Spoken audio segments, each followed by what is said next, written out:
Good morning students. आज हम class 11th जो कि chapter financial statement with adjustment कर रहे थे, आज उसकी एडजस्टमेंट नंबर 21 एंड 22 डिस्कस करेंगे जी। और इससे पहले हम 20 तक एडजस्टमेंट डिस्कस कर चुके हैं और जिसका कंटेंट अपलोड है, आप जाकर वीडियोस चेक कर सकते हैं और वीडियो को देख सकते हैं जी। तो 21 एडजस्टमेंट है हमारे पास, goods sold and dispatched but omitted to be recorded. अगर सिंपली कहीं आपने गुड्स सोल्ड कर दिया, ठीक है जी, और वो डिस्पैच भी हो चुका है, बट आप उसे लिखना भूल चुके हैं कि मीन्स आपने सिंपली अपनी दुकान से गुड्स निकाल कर कस्टमर को दे दिया, बट आपने उसका रिकॉर्ड नहीं लिखा, तो उसे आपने रिकॉर्ड करना है। देखिए, जब भी आप रिकॉर्ड करोगे तो आपकी एक सेल इंक्रीज होगी। दूसरे नंबर पे इस कंडीशन में यही माना जाएगा कि आपने गुड्स जो सोल्ड करा है वो क्रेडिट पे करा है, और जब भी हम गुड्स सोल्ड क्रेडिट पे करते हैं तो आपके ऑलवेज डेटर क्रिएट होंगे, तो डेटर में आपने प्लस करना है। तो सिंपली एंट्री क्या बनेगी, debtors account debit to sales. Similar इस तरीके से हमारे पास एक एडजस्टमेंट और है, goods purchased and included into stock but omitted to be recorded. आपने गुड्स खरीदा और उसे अपनी दुकान के स्टॉक के अंदर इंक्लूड भी कर लिया, बट आप उसे लिखना भूल चुके हैं। मतलब कि सिंपली आपने यही नहीं देखा कि वो आपने खरीदा था या बेचा था। सिंपली मतलब आपने गुड्स खरीदा और वो अपने गोडाउन के अंदर रख लिया। तो इसकी सिंपल एंट्री हम क्या करेंगे, एक तो परचेज में प्लस कर देंगे, दूसरा हम यही मानेंगे कि ये गुड्स आपने क्रेडिट पे परचेज करा है, तो इसलिए हम इसे क्रेडिटर में प्लस कर देंगे। तो सिंपली एंट्री बनाएंगे purchase account debit to creditor account. अब इससे रिलेटेड हम एक न्यूमेरिकल क्वेश्चन को भी डिस्कस करेंगे जी।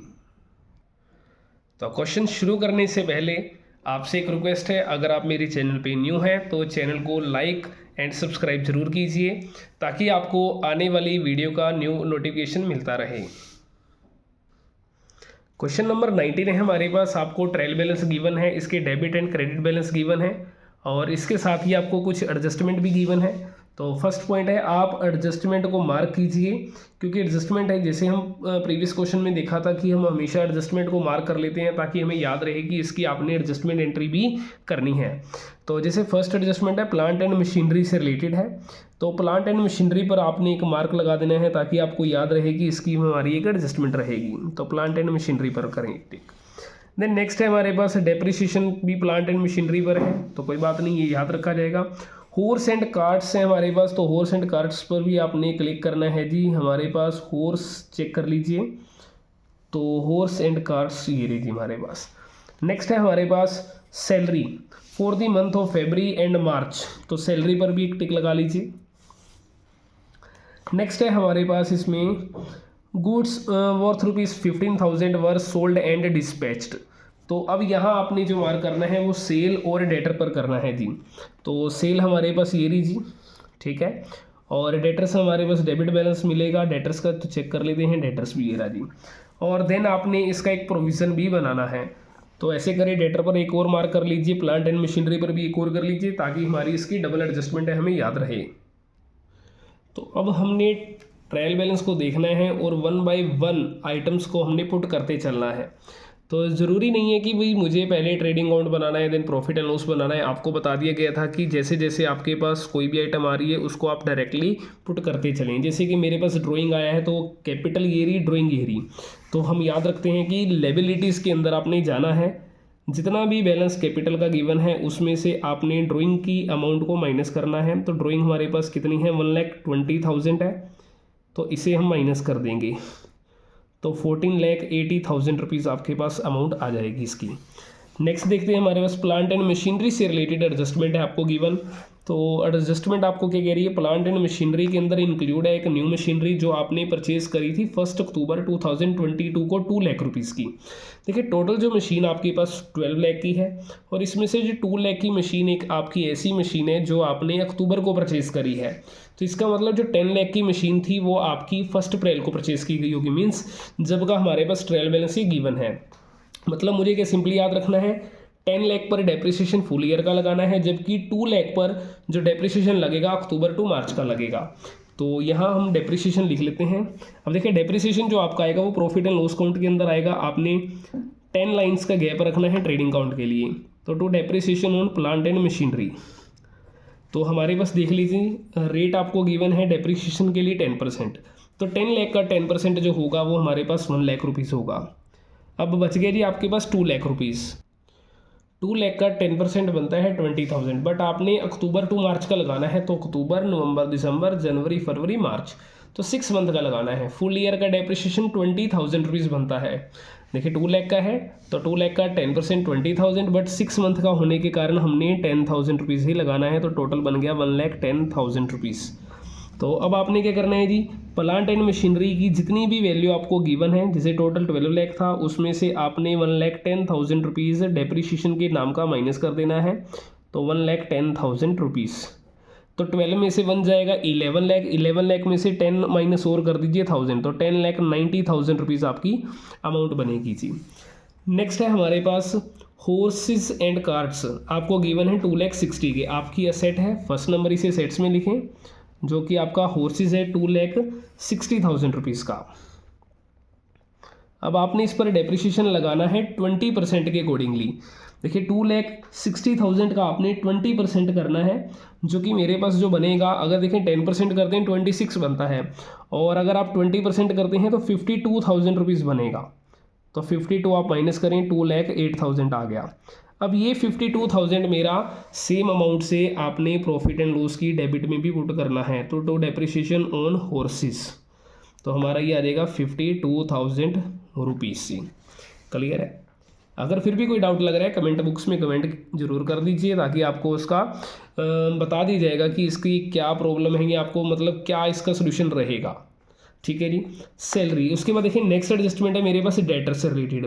तो डेटर वाली एडजस्टमेंट को अगर आपने करना है तो फर्स्ट नंबर आप देखें जी क्या क्या गिवन है। आपने जो गुड सोल्ड करा था 15,000 का, were sold and dispatched but not entry, आपने इसकी कोई भी एंट्री पास नहीं करी, तो आपने एक सेल में ऐड करना है और दूसरा डेटर में ऐड करना है। तो जितनी भी सेल है उसके अंदर 15,000 रुपये एक आप ऐड कर दीजिए। जैसे देखिए आपके पास 820 है, तो 820 में मैं 15 ऐड कर दूं तो 8,35,000 बना देता हूं इसे। अगर कोई सेल्स रिटर्न है तो उसे ढूंढ लीजिए, वैसे तो सेल्स रिटर्न कहीं भी आपको गिवन नहीं, तो सेल्स रिटर्न को आप इग्नोर कीजिए क्योंकि है ही नहीं गिवन, तो 8,35,000 बन गया। अब डेटर देखिए जी मेरे पास कितने के हैं, 340 के हैं। इसमें से अगर मैं 15,000 ऐड कर दूं तो 3,55,000 के मेरे डेटर बनते हैं। तो मैं बैलेंस शीट की एसेट साइड में जाऊं तो डेटर्स की जो वैल्यू आ जाएगी 3,55,000 आ जाएगी। क्लियर है जी। अब उसके बाद मेरे को इसी पर एक एडजस्टमेंट और दे रखी थी, आपने 5% का प्रोविज़न भी बनाना है। और जब भी देखो प्रोविज़न आप बनाओगे तो उसके अंदर आपको एक फॉर्मूला बता दिया गया था। फर्स्ट नंबर आपने ओल्ड बेड लिखना है, प्लस करना है आपने न्यू बेड, और प्लस करना होता है आपने न्यू प्रोविज़न, और माइनस कर देंगे हम ओल्ड प्रोविज़न को। क्लियर है? तो चेक करते हैं हमारे पास, देखें जी डेटर्स था, पहले ओल्ड बेड देखें जी। ओल्ड बेड है आपके पास 50,000 रुपीज़ का, तो इस ओल्ड बेड को आपने लिख देना है जी 50,000 रुपीज़। देन आपके पास न्यू बेड है, और न्यू बेड आपको एडजस्टमेंट में गिवन होता है, लेकिन एडजस्टमेंट में न्यू बेड की वैल्यू कोई भी गिवन नहीं है, तो न्यू बेड आपका 0 रहेगा। देन है हमारे पास न्यू प्रोविज़न। देखिए न्यू प्रोविज़न जो बनता था डेटर की जितनी भी अमाउंट है उसमें से न्यू बेड माइनस करके जिन जो वैल्यू बचेगी उस पर लगाना है, बट हमारे पास न्यू बेड तो है ही नहीं गिवन, तो इसलिए मैं क्या करूँगा, जितने का भी डेटर है मेरा, देखिए डेटर 340 का था, उसमें मैंने 15 ऐड कर दिया तो 355 बन गया। 355 का मुझे 5% प्रोविज़न बनाना है, तो 3,55,000 का अगर आप 5% करते हैं तो आपके पास वैल्यू जो बनेगी 17,750। न्यू प्रोविज़न आपके पास नहीं है इसलिए छोड़ दीजिए। अब इन दोनों को ऐड कर लें, 67,750 बनेगा, बट आपको ओल्ड प्रोविज़न की अमाउंट गिवन नहीं है, तो ओल्ड प्रोविज़न की अमाउंट ना गिवन होने के कारण इसे आपने क्या करना है, 0 ही मानना है। तो 67,750 आपका टोटल आ गया। अब डेटर मेरे 3,55,000 के थे, उसमें से मुझे न्यू प्रोविज़न को माइनस करना है, तो न्यू प्रोविज़न है मेरे पास सिंपली 17,750। अब ये मुझे माइनस करके रख देना है, तो ये आपके पास बनेगा 3,37,250 रुपीज़। अब हम देखते हैं नेक्स्ट है हमारे पास परचेज़। तो परचेज़ आपकी सिंपल आ जाएगी 2 लाख रुपीज़ की। नेक्स्ट है हमारे पास वेजिस, 80,000 ट्रेडिंग में आएगा।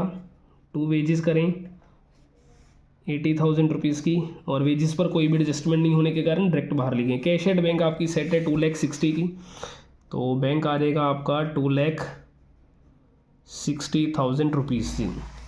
और नेक्स्ट है मेरे पास सैलरी पर हमारी एक एडजस्टमेंट थी। तो फर्स्ट नंबर आपने टू सैलरी करना है, प्रॉफिट एंड लॉस काउंट के अंदर 80,000 है और सैलरी आपकी आउटस्टैंडिंग थी। तो इसके बारे में देख लीजिए, एडजस्टमेंट आपको क्या दे रखा है, फेब एंड मार्च की सैलरी आपकी आउटस्टैंडिंग है। इसका मतलब जो अभी तक आपने सैलरी पे कर रखी है वो आपके पास 10 मंथ की है। देखिए टोटल जो सैलरी मेरे पास 80,000 की आपने दे रखी है, इसका मतलब ये 10 मंथ की, इसको 10 से डिवाइड करें तो आपका 8,000 आ जाएगा। और 2 मंथ की आउटस्टैंडिंग होने के कारण हम 2 से मल्टीप्लाई कर दें तो हमारे पास 16,000 आएगा। मीन्स पर मंथ आपकी 8 है और 2 मंथ के अकॉर्डिंगली 16 बन गया, टोटल बन गया 96,000। अब जो मेरी आउटस्टैंडिंग सैलरी है वो मेरी लेबिलिटी साइड में भी जाएगी, आउटस्टैंडिंग सैलरी 16,000 रुपीज़ की जी। क्लियर है। नेक्स्ट है हमारे पास रिपेयर। आपकी जो रिपेयर है वो सिंपल आ जाएगी 5,000 रुपीज़ की प्रॉफिट एंड लॉस काउंट के डेबिट में। ठीक है जी, टू रिपेयर आ जाएगी 5,000 रुपीज़ की। नेक्स्ट है हमारे पास स्टॉक 1 अप्रैल 2022, इसका मतलब ओपनिंग स्टॉक आपको 70,000 गिवन है। और देन नेक्स्ट है आपके पास स्टॉक 31 मार्च 2023, इसका मतलब क्लोजिंग स्टॉक। देखिए अभी तक आपने जितने भी क्वेश्चन करे थे उसके अंदर क्लोजिंग स्टॉक की वैल्यू आपको हमेशा एडजस्टमेंट में गिवन होती थी, बट ये क्वेश्चन आपका एक ऐसा क्वेश्चन है जिसके अंदर क्लोजिंग स्टॉक की वैल्यू आपको ट्रायल बैलेंस में गिवन है। अब जब भी ऐसी कंडीशन आ जाए तो आपने हमेशा क्लोजिंग स्टॉक को असेट साइड में पुट करना है जी। हमारा ये closing stock profit trading account की क्रेडिट साइड में नहीं आएगा। क्लियर। तो ये क्लोजिंग स्टॉक की वैल्यू सिर्फ ओनली आपकी यहीं रिकॉर्ड की जाएगी सेट साइड में, क्योंकि रीज़न आपका मेनली यही है कि ये एडजस्टमेंट में आपको गिवन नहीं है। अगर ये एडजस्टमेंट में गिवन होगा तो इसे दो जगह पुट करना है, अदरवाइज हमारा ये सिंगल ही आएगा असेट साइड में। नेक्स्ट है आपके पास रेंट है। रेंट आपको गिवन होगा सिंपली, तो 45,000 का आपने रेंट आ जाएगा जी प्रॉफिट एंड लॉस की डेबिट में। ठीक है जी, 45 है। नेक्स्ट है मैन्युफैक्चरिंग एक्सपेंसेस। मैन्युफैक्चरिंग एक्सपेंसेस आपके होते हैं ट्रेडिंग अकाउंट से रिलेटेड, तो मैन्युफैक्चरिंग एक्सपेंसेस आ जाएगा आपका 15,000 रुपीज़। नेक्स्ट है बैड डेब्ट्स आपका हो चुका है।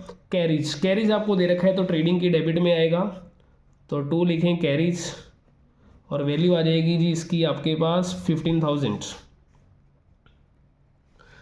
इनकम टैक्स आपकी ड्राइंग होती है, इसलिए इस इनकम टैक्स को हमने क्या करना है जी, लेबिलिटी में कैपिटल में से माइनस कर देना है। और इनकम टैक्स की वैल्यू आपको गिवन है 20,000 रुपीज़, तो इस 20 को आपने माइनस करना है। हमारे पास जो वैल्यू आ जाएगी 14,60,000 रुपीज़ आ जाएगी जी। ठीक है जी। नेक्स्ट है आपके पास लाइफ इंश्योरेंस प्रीमियम, ये भी आपकी ड्राइंग है 30,000 रुपीज़ की, तो लाइफ इंश्योरेंस प्रीमियम 30,000 ये भी आपकी ड्राइंग है, तो ये हो गया आपका 14,30,000 रुपये। तो आउटस्टैंडिंग सैलरी को थोड़ा डाउन ले चलते हैं ताकि हमारी नेट प्रॉफिट की भी एडजस्टमेंट आ जाए।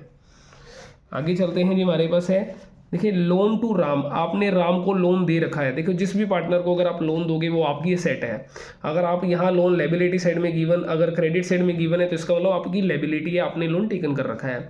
अब लोन टू राम आपकी असेट है, तो असेट साइड में जान दीजिए लोन आ जाएगा आपका 20,000 रुपीज़ का। क्लियर है जी। तो आपका 20,000 का 12% बनता है 2,400 रुपये। इसका मतलब आपको 2,400 रुपये का इंटरेस्ट मिलेगा, क्योंकि लोन आपका डेबिट साइड में गिवन है ट्रायल बैलेंस की। इसका मतलब आपने किसी भी पार्टनर को दिया है तो उससे आपको इंटरेस्ट मिलेगा, तो 2,400 रुपये का इंटरेस्ट आपको मिलेगा। लेकिन यहाँ पे क्वेश्चन के अंदर आपको 1,800 रुपये गिवन है। इसका मतलब 600 रुपये का जो हमारा इंटरेस्ट ऑन लोन है वो आपकी एक्रीड इनकम है, आपने कमा ली लेकिन मिली नहीं, तो एक्रीड इंटरेस्ट मेरा आ जाएगा 600 रुपये का, टोटल हो गया 2,400। तो यही एक्रीड इंटरेस्ट मेरी क्या बनेगी, असेट भी बनेगी। तो एक्रीड इंटरेस्ट ऑन लोन आपका 600 का यहाँ आ जाएगा। क्लियर है जी। नेक्स्ट है हमारे पास इंश्योरेंस आपकी प्रॉफिट एंड लॉस की डेबिट में आएगा 12,000 का, टू इंश्योरेंस 12,000 रुपये। नेक्स्ट है आपके पास प्रीपेड इंश्योरेंस आपकी असेट होगी, क्योंकि ट्रायल बैलेंस के अंदर ही आपको गिवन है।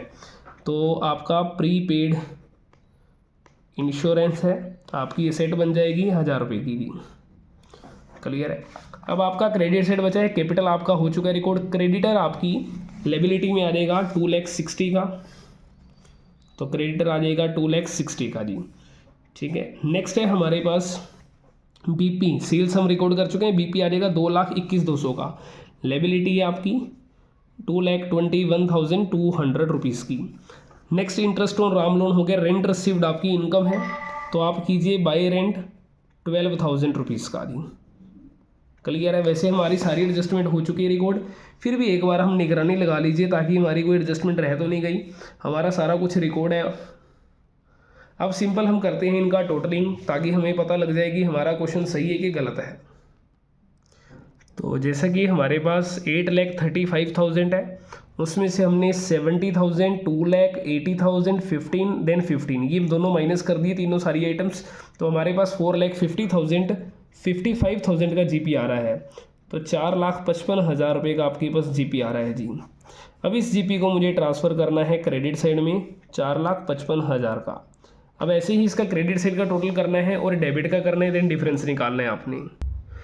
हमारे पास क्रेडिट साइड का जो टोटल आ रहा है जी वो आ रहा है 4,69,400। अब आपने करना क्या है जी, इस 4,69,400 में से 45,000 जो कि ये वाला 110 देन 52 67,750 96,500 एंड 12,000 ये सारा माइनस कर देना है। माइनस करने के बाद आपका नेट प्रॉफिट तैयार होगा जी 81,650 का। ठीक है। लास्ट में हमारा फिर दोबारा से टोटल हो जाएगा 4,69,400। अब ये जो मेरे पास नेट प्रॉफिट आया है, इस नेट प्रॉफिट को मैंने क्या करना है, कैपिटल के अंदर जाकर प्लस कर देना है 81,650 रुपीज़ का। तो मतलब मेरे पास ये लास्ट में जो जितना था 14,30,000 था, उसके अंदर मुझे प्लस कर देना है 81,650 रुपीज़। तो मेरे पास ये बनेगा जी 15,11,650 रुपीज़। अब हम एक बार लायबिलिटी का और एक बार असेट साइड का टोटल भी कर लेते हैं। जैसे लायबिलिटी साइड का टोटल करते हैं तो 15,11,000, ठीक है, 650 रुपीज़, देन 16,000, 2,60,000 एंड 2,21,000। जैसे ही आप टोटल करोगे आपके पास आ जाएगा 20,08,850 रुपीज़। इसी तरीके से हम एक बार असेट साइड का भी टोटल कर लेंगे जी। तो क्लोजिंग स्टॉक की वैल्यू जैसे 92,000 है, देन 10,90,000, देन 2,08,000, 3,37,250, 2,60,000, 20,000, देन 600 आ गया हमारा, और इसी तरीके से लास्ट में हमारा 1,000। तो इसको भी जब हम ऐड कर देंगे तो हमारे पास आएगा 20,08,850 रुपीज़। तो ये हमारे पास एक एडजस्टमेंट हमारे पास इसमें अभी डिस्कस की गई है फिलहाल, जिसके अंदर क्या था, good sold and dispatched but not to be recorded, but आप उसे रिकॉर्ड नहीं करा या रिकॉर्ड करना भूल चुके हैं जी। क्लियर है। तो ये हमारे पास एक छोटा सा क्वेश्चन था। आई होप कि क्वेश्चन आपको समझ आया होगा। अगर क्वेश्चन समझ आया तो वीडियो को लाइक ज़रूर करना और अपने दोस्तों के साथ शेयर करना जी। Thank you.